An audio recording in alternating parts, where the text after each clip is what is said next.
bienvenidos a Congreso y Sociedad, programa institucional de la Secretaría General del Senado de la República. El senador Iván Marulanda es uno de los de más experiencia en el legislativo. Con él hablaremos sobre el proyecto de ley que busca regular la hoja de coca, su proyecto de ley de renta básica para la población colombiana y los retos que la humanidad debe afrontar para evitar el colapso ambiental antes del año 2050. Senador, bienvenido a Congreso y Sociedad. Sebastián, muchas gracias. Un gusto estar aquí contigo en esta conversación y en este programa del Senado de la República. Muchas gracias por la invitación. Bueno, senador, ¿qué conclusiones le dejan estos 4 años de trabajo legislativo? Mira, Sebastián, yo había sido senador en el periodo 86-90, hace ya 30 años o más. Fui compañero de Luis Carlos Galán en el Senado, éramos compañeros de bancada por el nuevo liberalismo en aquella época. Y la diferencia que hay entre ese Senado de esa época con el de ahora es enorme. El deterioro de la política es impresionante. Si en aquella época nosotros estábamos protestando por la mediocridad de la política, por las maquinarias políticas, por la corrupción de la política, ahora cuánto más hay que protestar, porque es que definitivamente ya se acabó la democracia en el Congreso y en las instituciones del país. No hay debates, no hay análisis de los temas, no hay realmente una votación en conciencia en función de un proyecto de país, de los beneficios de los colombianos, sino mermelada para unas mayorías que pasan la planadora por encima de los demás y aprueban a golpe de pupitrazo todo lo que el gobierno les dice. Y se perdió entonces la autonomía, la independencia del Congreso y, por supuesto, el sentido de la representación democrática de la nación en esa corporación. Ha sido una experiencia dolorosa, pero importante porque me permite hablar con mucho conocimiento de causa de la necesidad que hay en este momento de cambiar las cosas en estas próximas elecciones para que la ciudadanía colombiana elija en conciencia personas que vayan allá a representarla, a debatir y a presentar propuestas que tengan que ver con el interés social y no con el interés de ciertas castas y de ciertos grupos políticos y en particular del gobierno. Sin embargo, senador, a pesar de estos vicios de la política que usted menciona, vemos que cada periodo la oposición y los partidos, digamos, los partidos alternativos van creciendo en su representación en el Congreso de la República. Por ejemplo, el Partido Verde pasó en su momento de 5 legisladores a 10 legisladores. ¿Cómo ve eso y ve que es un crecimiento positivo que haya este equilibrio en las fuerzas democráticas dentro del Congreso a futuro? ¿Se va como abriendo el panorama para cambiar esas malas praxis políticas? Sebastián, tú tienes toda la razón. Yo creo que la opinión colombiana, la ciudadanía colombiana ha ido aprendiendo a votar con más libertad y con más independencia y ya estas fuerzas de oposición son más potentes. Sin embargo, no lo suficientemente potentes en este periodo que está terminando como para haber cambiado el rumbo del Estado y de las decisiones de Estado. Siempre nos aplastaban con la mayoría. Éramos más o menos unos 23 senadores en la oposición. Yo sí espero que ya en las próximas elecciones seamos una mayoría y seamos el poder realmente y Colombia pueda tener una nueva orientación y una nueva forma de manejar los asuntos del Estado, que sea democrática y que esté fundada en ideas, en programas, en visiones de país y sobre todo al servicio de la gente y no al servicio de unas élites políticas y unos sectores privilegiados, que es la forma como hoy maneja el poder quienes lo tienen, es al servicio de unos privilegios y no al servicio del país y de los colombianos y las colombianas.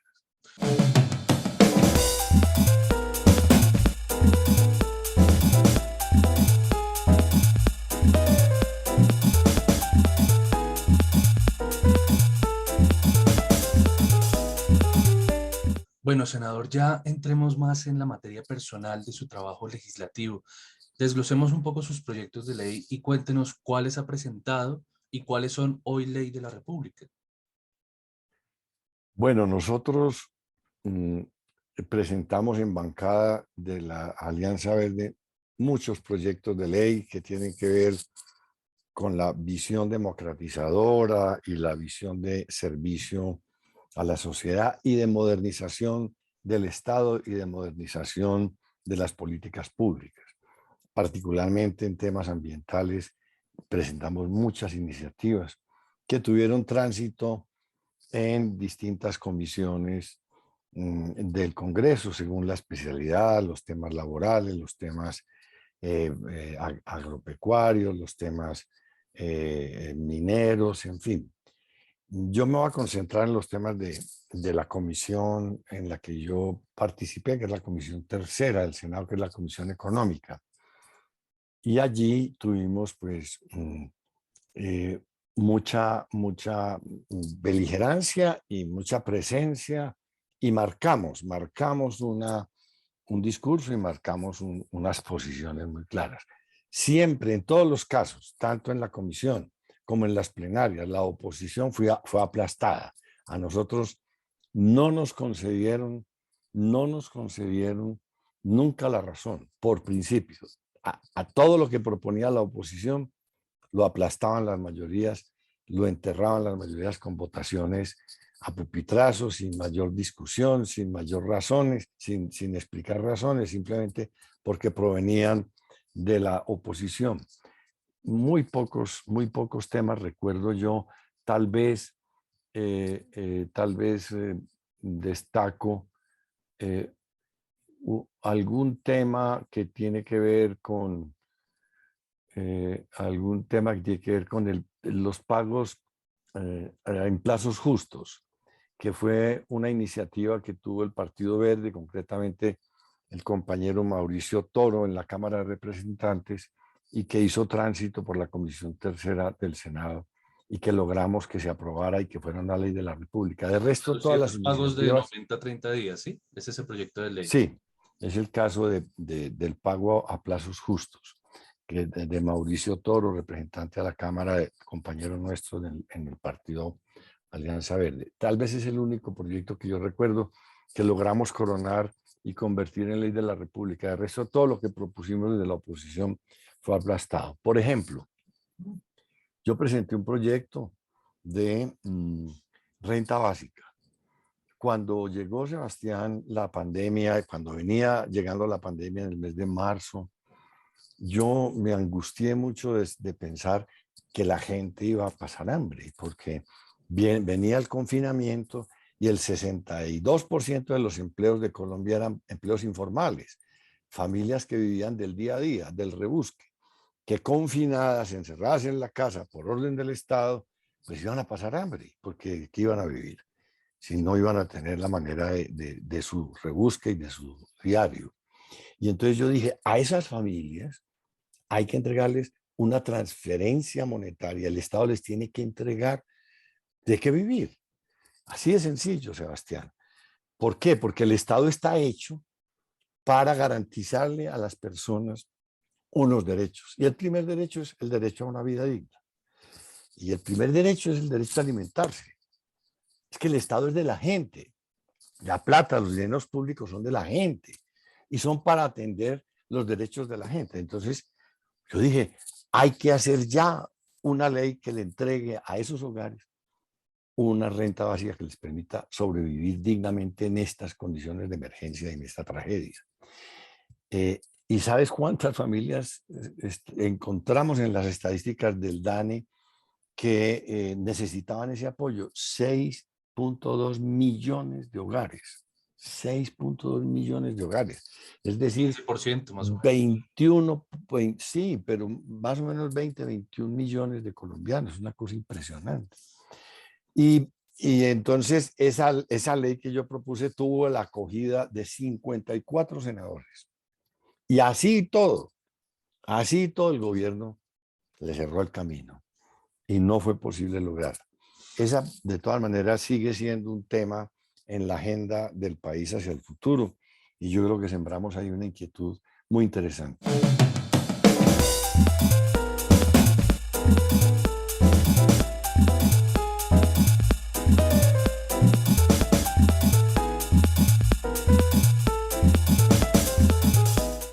Bueno, senador, muy interesantes estos temas. Vamos a seguir profundizando, pero eso será en el segundo bloque. Vamos a unos mensajes institucionales y ya regresamos.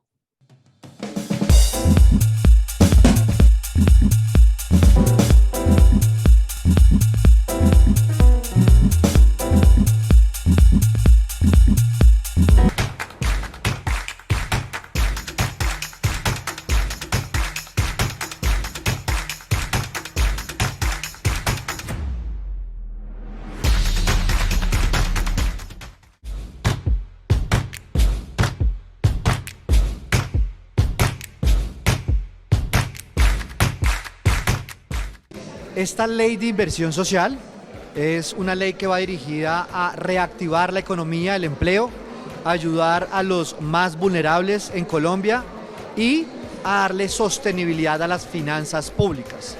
¿Cómo? Vamos a generar un incentivo para que las empresas contraten a jóvenes entre 18 y 28 años. El Estado les dará el 25% de un salario mínimo. Mujeres mayores de 28, el 15%. Y a las personas que han perdido su empleo y que ganaran hasta 3 salarios mínimos, el 10%. Eso será un incentivo y un estímulo a las empresas para que contraten colombianos y podamos romper esa tasa de desempleo que vaya hacia la baja. Además, lo que vendrá será también la matrícula gratis como política de Estado, que será permanente. También veremos cómo vamos a ampliar el PAEF o subsidio a la nómina, que llegará también a las cooperativas y llegará hasta diciembre del 2022. El ingreso solidario, que llegará a 4.1 millones de hogares, familias colombianas que nunca han recibido un solo peso del Estado. Aumentar el valor de la transferencia monetaria del programa Colombia Mayor, que son los adultos mayores en condiciones de vulnerabilidad. También aumentar los recursos que van a los municipios por Sistema General de Participaciones. Además de aumentar una sobretasa a la renta a los bancos, que llegará al 38% hasta el 2025. El descuento del ICA, que no será del 100% sino del 50%, y la renta corporativa del 35%. Rasgos generales, esta es la Ley de Transformación Social.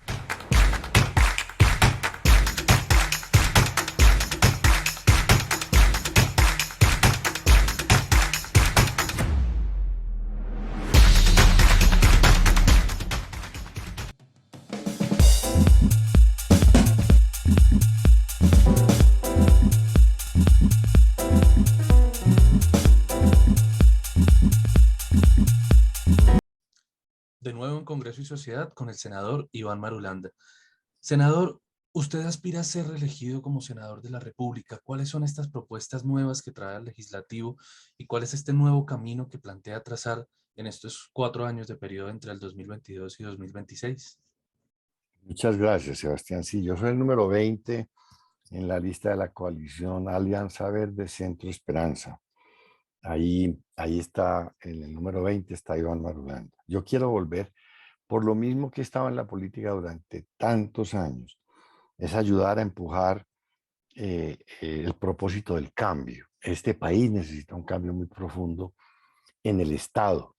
Hay que llevar a la cúpula del Estado a gente que sea capaz de renovar la concepción del Estado y la concepción del país y sacarnos de esta violencia y de esta corrupción y de esta pobreza en que está Colombia. Gente comprometida realmente en ir allá a trabajar por las personas, por las comunidades, por la gente sobre todo que está en desventaja en la sociedad. Ese ha sido, digamos, el sentido de mi lucha política toda la vida y por fin yo siento que vamos a hacer una mayoría y que vamos a ganar en ese propósito. Entonces yo quiero estar en esa etapa del cambio tangible. Hace muchos años estuvimos muy cerca de lograrlo con Luis Carlos Galán, pero el país no estaba preparado para ese cambio, porque la prueba está en que lo mataron a él y mataron a Lara, lo que quería decir de aquí no vamos a permitir que nos vengan a cambiar esto. Y tenían el poder suficiente para cometer inclusive semejantes atrocidades. Hoy ya no, hoy esto es incontenible. Y entonces yo quiero estar ahí, yo quiero ayudar con mi experiencia, con mi conocimiento. Llevo más de 50 años en la vida pública Usted ya que está en las calles, ya que está repartiendo volantes, ya que está hablando con las personas, ¿ha notado cambios en la forma de hacer política antes de la pandemia y después de la pandemia? Sebastián, total, al punto que me siento inclusive un poco perdido, porque esto es como una campaña invisible, donde uno no se está encontrando con la gente. La mayor parte de este trabajo es virtual y, y, y realmente se siente uno como en el aire, como en un vacío. Ojalá que la gente reaccione y vaya a votar por uno, porque digamos, uno no tiene manera de medir el impacto de lo que uno hace y de lo que uno ha hecho y de lo que uno representa para la gente. Y entonces es muy desconcertante. Es totalmente distinta esta política, Sebastián, a la que conocimos toda la vida. Totalmente distinta.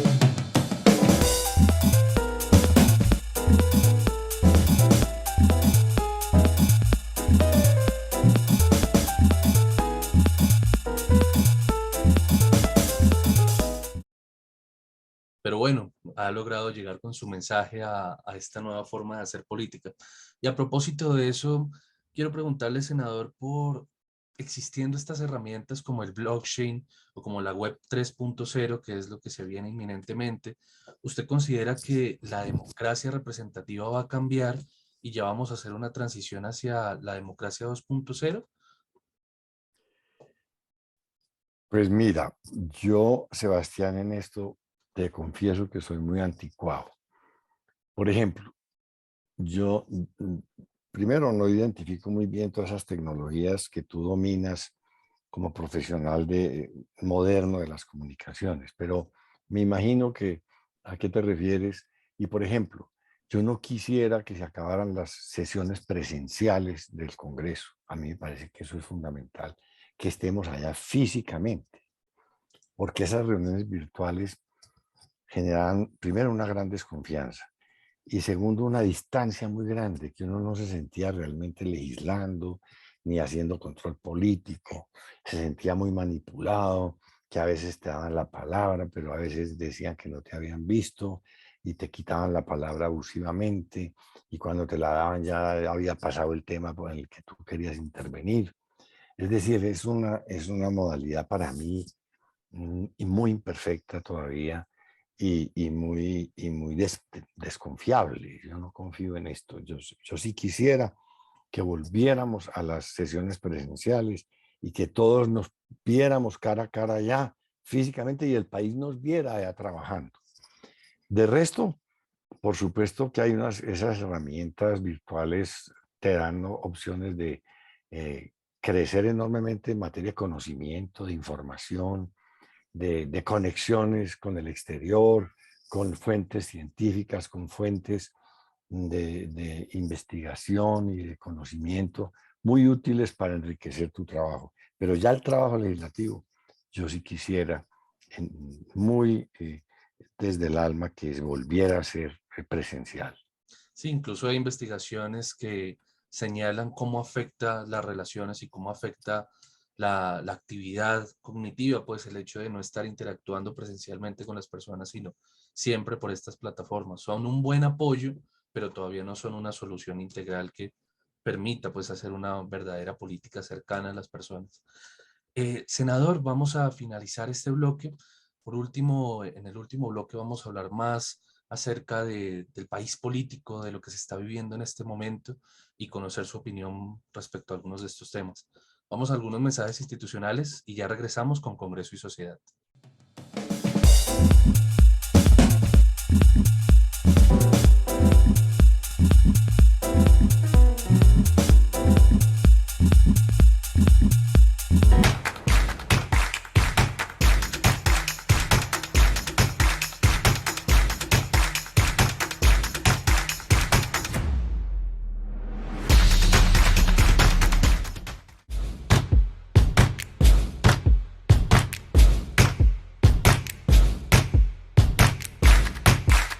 Con embargo cero buscamos de que no se le embarguen las propiedades a los ciudadanos que cometen alguna infracción vemos cómo les embargan el sueldo y en ocasiones hasta sus propias propiedades, donde eso es lo que ha ocasionado incluso a veces hasta que se dañen hogares de familia. Yo creo que ese negocio de embargos no puede ocurrir. Yo creo que es un negocio más que una multa, porque a ellos no les interesa que el que comete el delito se eduque, sino que simplemente pedirles que pintoren su vivienda, o pedirles que pintoren su automóvil, su motocicleta, y con eso realmente buscamos de que podamos fortalecer y rodear a los colombianos para que sea un punto más positivo para la reactivación de los colombianos, y creemos de que el embargo cero va a ser fundamental para esos hogares.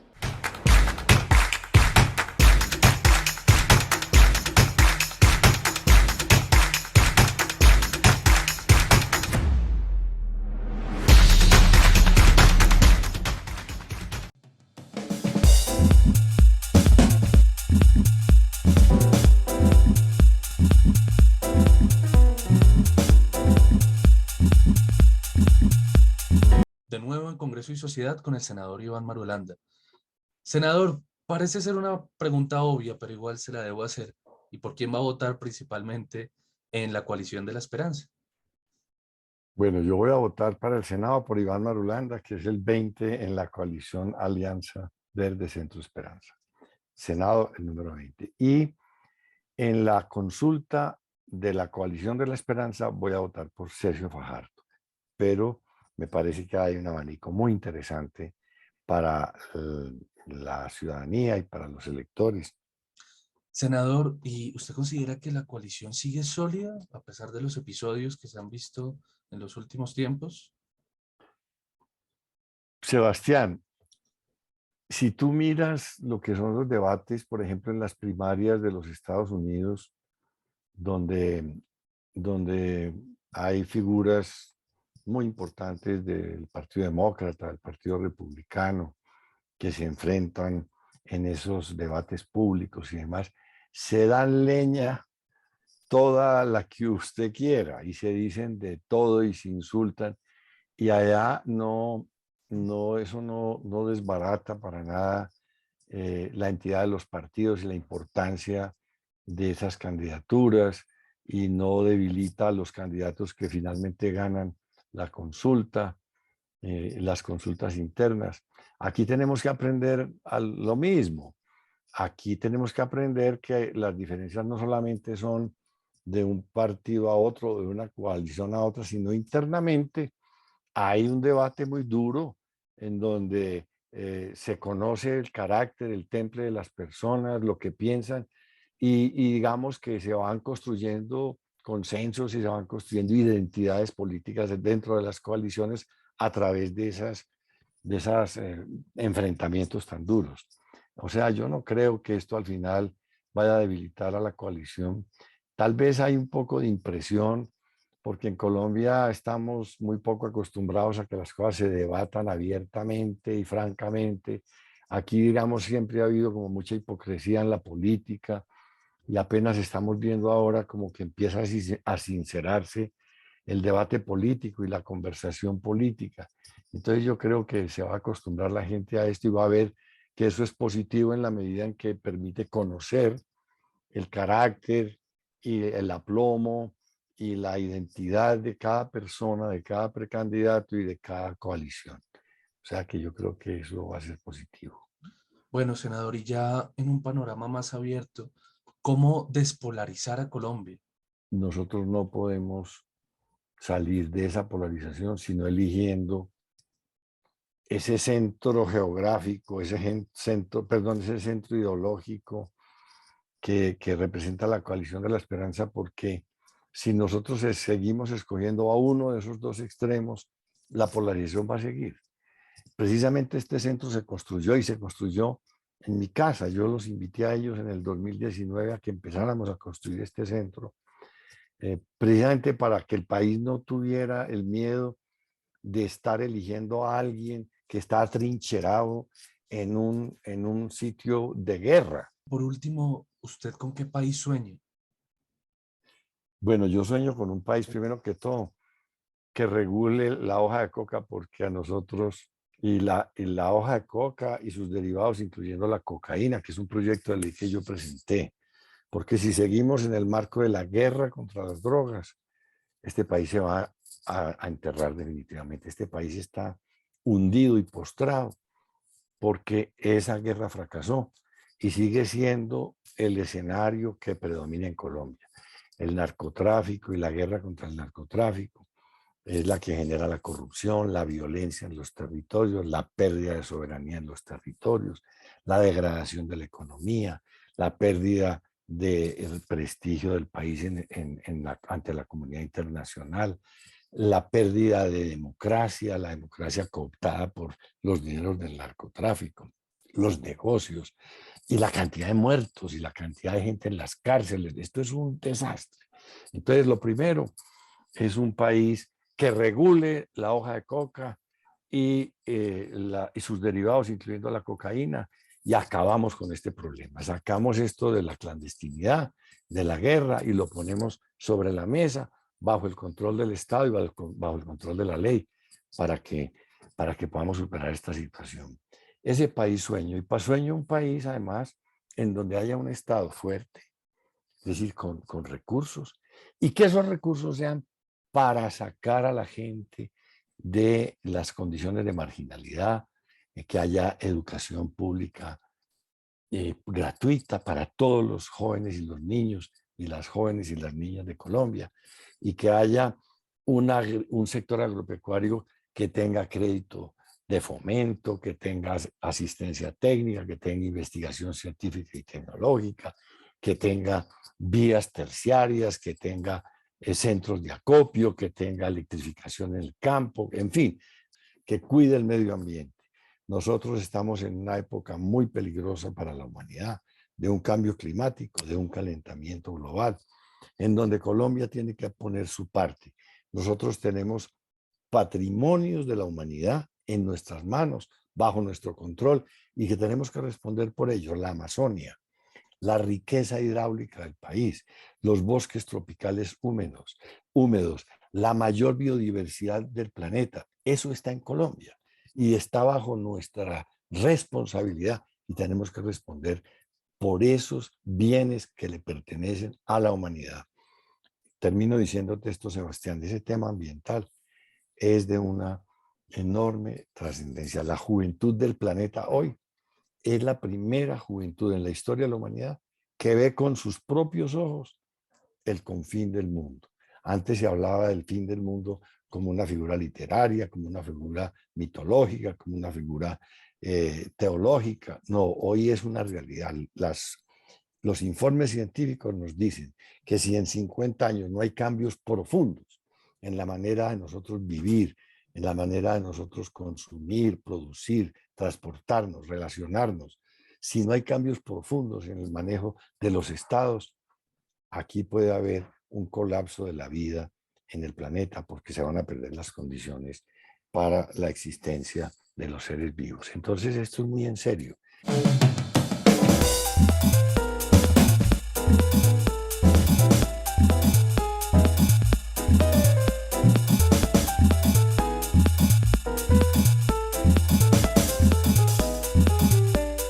Bueno, senador, muchas gracias por su presencia aquí en Congreso y Sociedad. Podríamos quedarnos hablando horas de la cantidad de proyectos que ha presentado, de la cantidad de ideas, de debates, pero desafortunadamente se nos acabó el tiempo. Muchas gracias a la audiencia y muchas gracias a este programa del Senado que me ha acogido en esta entrevista. Muchas gracias, Sebastián, muy amable, muy honrado de estar contigo acá. Bueno, senador, muchas gracias. Y a ustedes, amables televidentes, los invitamos a contactarnos a través de nuestras redes sociales. Los esperamos aquí en Congreso y Sociedad en una próxima oportunidad.